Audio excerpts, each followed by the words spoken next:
শবে বরাত ও শুক্রবার এই দুই উপলক্ষে রাজধানীর কারওয়ান বাজারে যে পরিমাণ ক্রেতা সমাগম হওয়ার কথা এবার যেন তার ব্যতিক্রম। এমন দিনে বরাবর সরগরম থাকা এই বাজার অনেকটাই ক্রেতাশূন্য।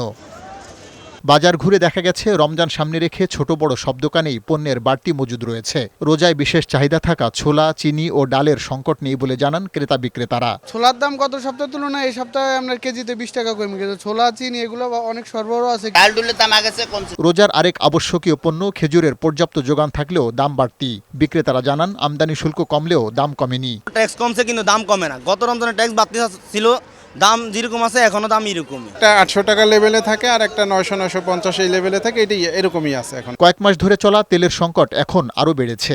অগ্রিম টাকা দিয়েও আমদানিকারকদের কাছ থেকে ভোজ্য তেল মিলছে না বলে দাবি বিক্রেতাদের। আমাদের কাছে তো তেল সংকট, কাস্টমার চাচ্ছে, আমরা দিতে পারছি না।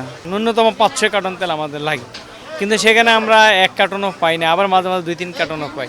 অনেক ক্ষেত্রে পাওয়াই যাচ্ছে না, যেরকম রূপচাঁদা বলেন, তীর বলেন, এগুলো কিন্তু এই দোকানে নেই। এদিকে গেল এক সপ্তাহে মোটা চালের দাম কিছুটা কমলেও চিকন চালের দাম অপরিবর্তিত আছে। শীতকালীন সবজির দামও ক্রেতাদের নাগালের মধ্যে। মুরগির দাম কিছুটা বাড়লেও মাছের বাজার স্থিতিশীল।